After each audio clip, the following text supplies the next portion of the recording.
Thanks for watching. Don't forget to like, comment, share and subscribe to Mufti Tariq Masood, famous scholar.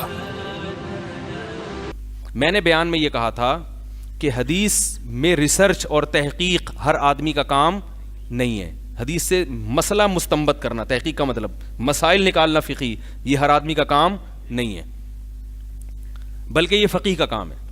تو ان محترم سے کسی نے سوال پوچھا تو انہوں نے جواب میں ارشاد فرمایا، حدیث میں آتا ہے بخاری کی فلاں نمبر حدیث، بلغوا عنی ولو آیا، ایک حدیث بھی مجھ سے سنو تو وہ آگے لوگوں تک پہنچا دو. تو اس نے کہا اس کے لیے کوئی فقیہ کوئی مجتہد ہونا ضروری نہیں، حدیث میں آتا ہے پہنچا دو.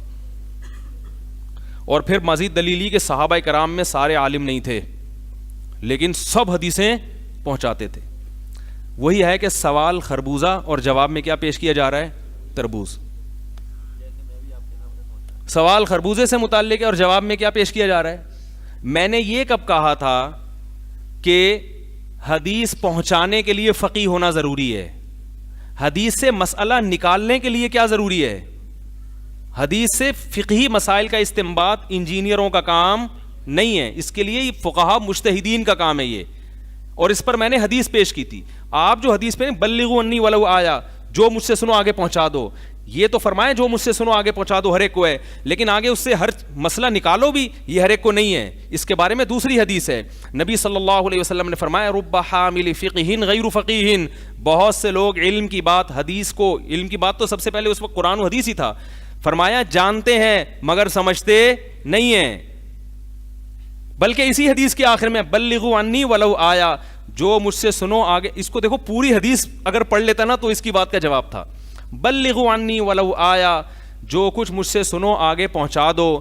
رب حامل فقہ غیر فقیہ، اس لیے کہ بہت سے لوگ حدیث کی بات جانتے ہیں مگر سمجھتے نہیں ہیں. کیا مطلب؟ تم پہنچاؤ گے تو عین ممکن ہے ایسے لوگوں کے ہاتھ میں پہنچ جائے جو اس کا مطلب سمجھتے بھی ہوں.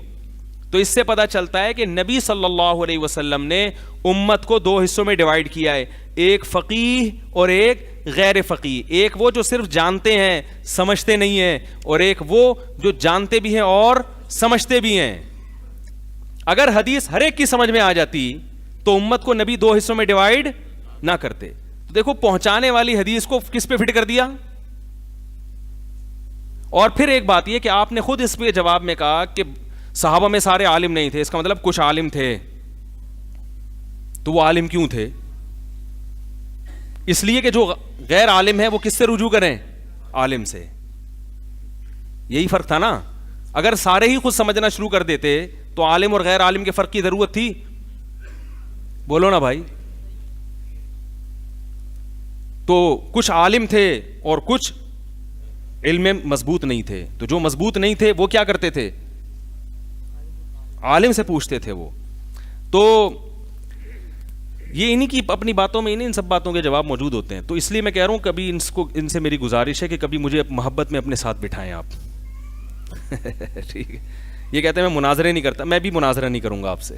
گپ شپ لگائیں گے، جیسے آپ نے مولانا تعلیم صاحب کے ہاتھ چومے، میرے ہاتھ نہ چومیں. آپ بیٹھیں، ہم بیٹھ کے آپس میں کچھ ٹاپک ہیں جو میں آپ کو دوں گا جس میں آپ نے ہم پہ بہت کیچڑ اچھالا ہے، میری ذات پہ تو چلو وہ چلتا ہے، سب علماء کو لپیٹا ہے. تو میں آپ کو بتاؤں گا اسی وقت کہ آپ حضرت یہاں آپ یہ گڑبڑ کی، آپ نے لفاظی کی، آپ نے یہاں. مفتی طارق مسعود صاحب کے بیانات سننے کے لیے youtube.com/مفتی طارق مسعود کو سبسکرائب کریں.